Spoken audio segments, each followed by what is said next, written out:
Hello. Welcome to First Christian Church's Adult Fellowship Bible Study. Our class continues with its in-depth study of the book of Isaiah, now moving into chapter 2.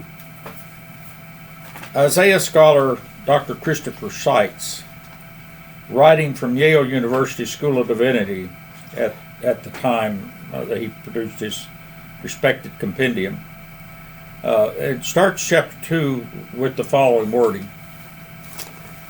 Verse 1 of chapter 2 changes the context from chapter 1 almost entirely, he says. Chapter 2, verse 1 is a new superscript that uses the Hebrew word hazanah, H-A-Z-A-H, with both vowels being long, which is translated as saw in English. And in verse 2 opens, in the days to come. He says, catch that. So now it's a shifting. This is now to happen in the days to come. Don't know when those days are. Whereas chapter 1 was sort of real time, or near real time. And the verse is for Judah, remains though, this vision is for Judah and Jerusalem, not some other people. This superscript holds through chapter 4, he says. So chapters 2, 3, and 4 are going to operate under that superscript.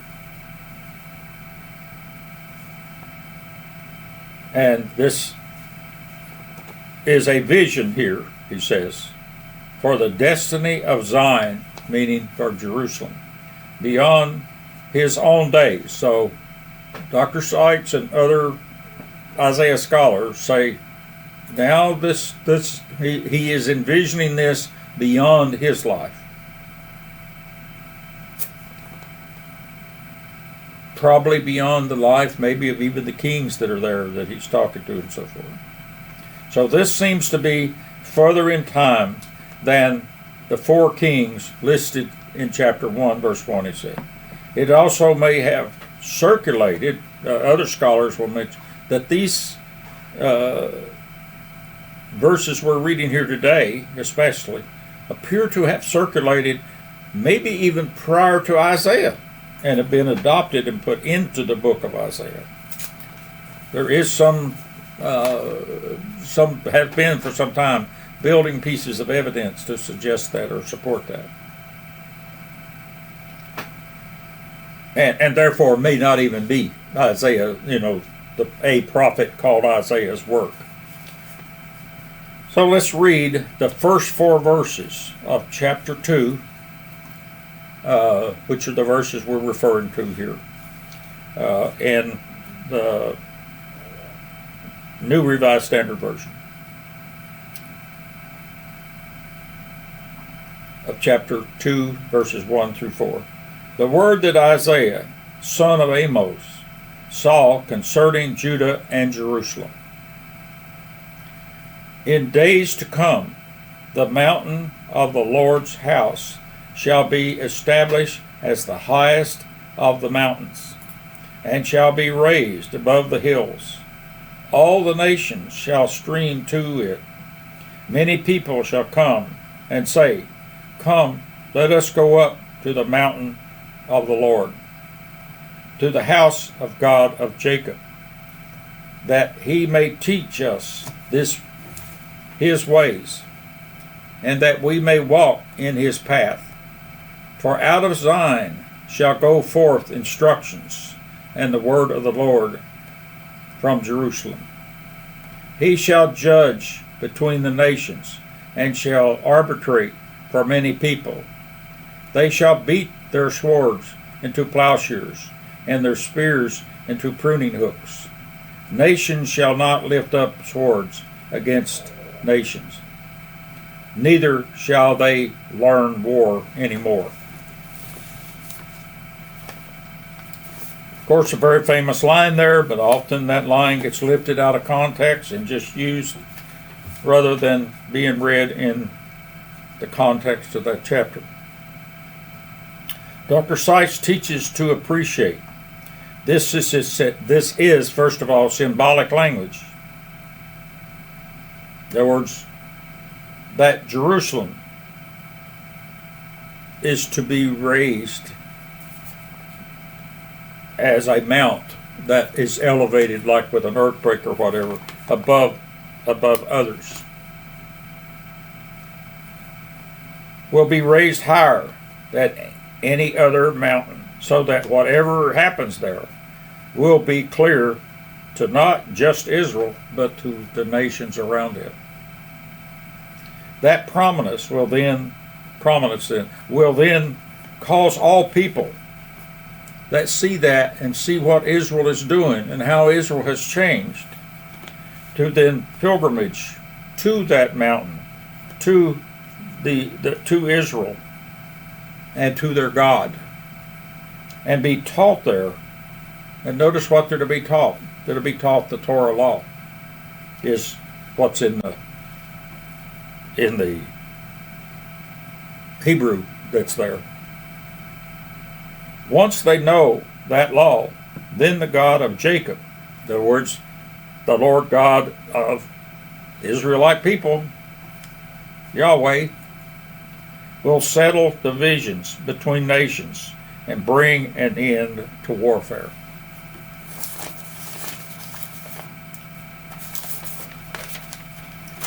These verses are some of the best known Old Testament scriptures, Dr. Seitz notes, but their understanding is widely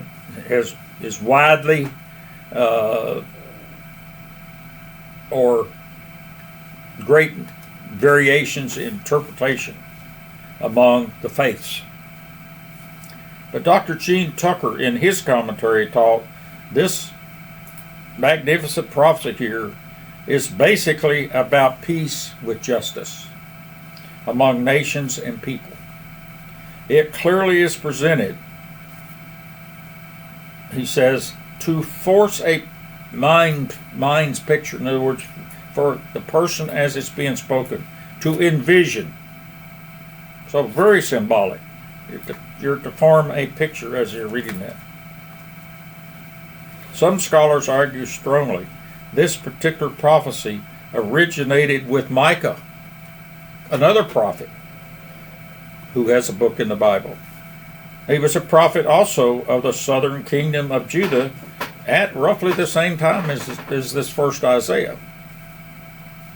We see that there are others who would argue that was even before them, and that both of the prophets are using it. Because in Micah chapter 4, first 4 verses is essentially a repeat of that.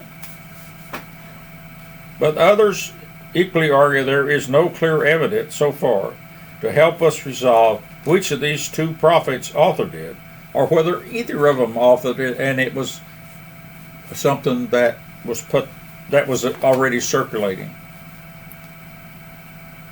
Even fewer scholars argue this predates both prophets and likely was something that surfaced when Jerusalem's first temple was built.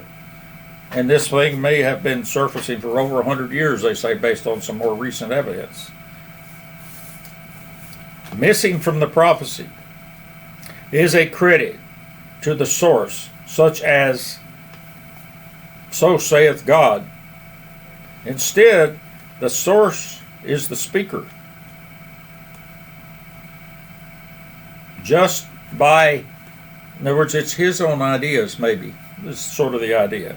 That this is what he is envisioning after his time. Just by deducing, some conclude it must be for this to happen, to be able to happen, to raise all this, it must be from the Lord God, but there is no statement there that that's where this is coming from. Dr. Tucker teaches we should catch the sequence of events here as being significant. It says, first of all, notice the mountain of the Lord's house, which is Mount Zion, or on Mount Zion, or called Zion, will be elevated, exalted, some translations use first. And implied in that is that the religion will be a clean religion. The religion that's coming from there will be exalted.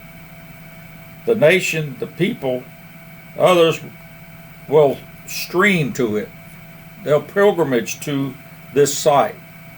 And it's part of this. It's as if when the temple was first built, 100 years before this time, that this idea may have been there that, this temple is going to be, we're going to do things right in this temple. And this is how we want to run this temple and so forth. But maybe that idea was there as part of bringing that temple up and presenting it as something that was going to really draw people there. They're not going to learn military, there's not going to be military campaigns coming up here to destroy this thing. This is going to be people wanting to come here to learn how to live. Alien people, that is people that are pagans out here, are going to want to come in, learn how, and to worship here, worship the God of Israel, instead of the little gods that they are worshiping. So Zion, or Jerusalem's mountain, and Jerusalem's religion, stand at the center of focus and desirability to the nations of the world, is the idea, in the future, not now. It's, some scholars say, some more very recent scholars say, it appears that it's as if they had this original idea. It kind of got corrupted, abandoned because of religion, and then it's as if Isaiah is sort of saying here, okay, I envision that will return, that previous concept will return. Some scholars are arguing. Of course, Christianity claims today it is that new religion, that changed temple. Islam says, oh no, it's us. And Reformed Judaism says, oh no, it's us. So the three monotheistic faiths all argue that it's their faiths and so forth. Dr. Tucker says, but notice that by implication here, this proclamation concerns all nations and addresses who will listen. And it is not a sightseeing vacation or a military campaign coming to contact it that's going to be streaming there. It's going to be people coming to learn, to be taught by God. That is, to be taught by the God of Jacob, the God of Israel. Not the ways of the world, not the ways of the many little gods. No, they want to learn the ways of the God of Israel, that they will walk in his path and be judged and will learn to arbitrate between the nations by those rules. And it is not a new religion, but a return to the law or Torah, that is, to Israel's previous set of rules. As a result of their proper teaching and learning and adopting God's ways, the people of the world will stop making tools for war and focus on tools for farming and feeding the people of the world. And in verse 4 implies they will learn war no more, meaning they will learn to be peaceful to one another instead of hostile to one another, and ways to overpower the other. Several scholars say we should note, however, that the English word peace does not appear in these verses. And one scholar says, why? Because the Hebrew word for peace is not there. There is a lot of academic speculation as to why, and not much agreement. However, some suggest maybe it envisions not the absence of armies, but just the absence of military conflict due to equality of the militaries or the equality of their weapons. In other words, their weapons are such that if either one of us deploy them, we're going to destroy the other. In other words, the word peace is not there. So there's a lot of room for how this could happen. That's kind of the idea of this imaginative thought. If these people of Judah become content with these 5 verses and think, well, it's all going to solve it, so, just kind of peek into our next lesson in the next verses there. It'll dispel that idea real quickly. I'll just read the sort of the way it's in the original Revised Standard Version, not the New Revised, but the previous edition. For it reads, "For thou hast rejected the people, the house of Jacob." So this prophecy is about Judah and their cultic religion that had changed. Not what is happening there in the 8th century BC. And it does not imply a new religion is going to form and replace it, note scholars. Non-religious scholars of Isaiah at non-religious affiliated academic institutions generally argue that this is sure eschatological thinking or eschatological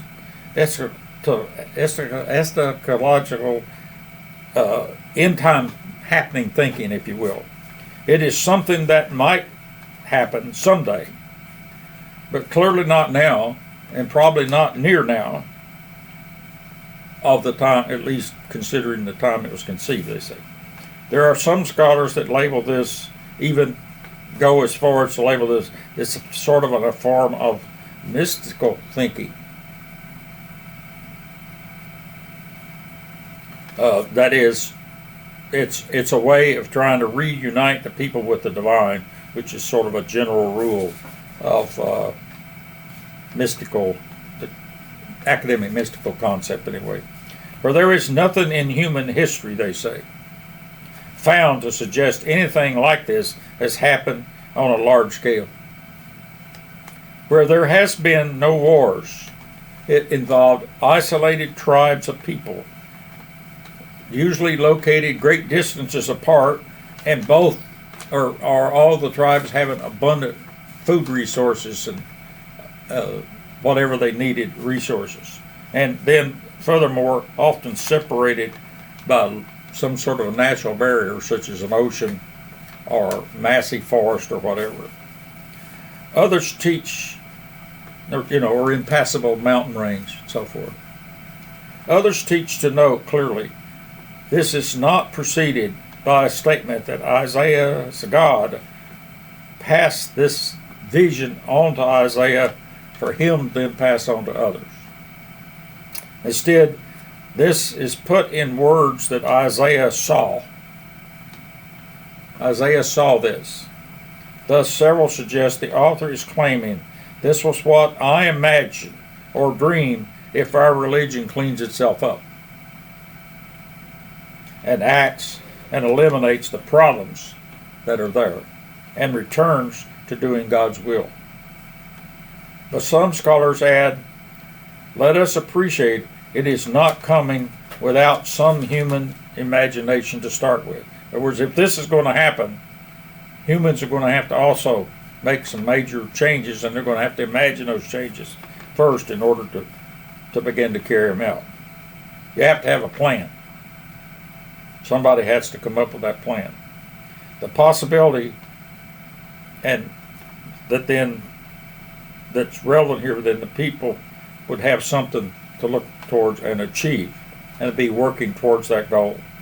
Clearly, the prophet Joel, near the end of his book, imagines the exact opposite of this, though, from Isaiah, with God commanding the nations to go the other way, to beat your plows back into swords, prepare for war, and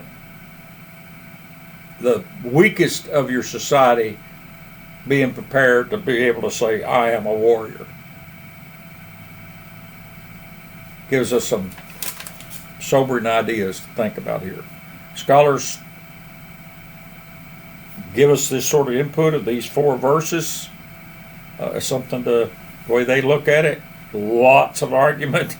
The scholars don't have a lot of agreement here in many ways, but there's an awful lot of variations out there. And this is an area, by the way, these 4 verses trying to find strong evidence that this pre-existed. Isaiah and Joel and Micah. It's an area of significant academic research. Hope you have a good Bible study. See you in the next lesson.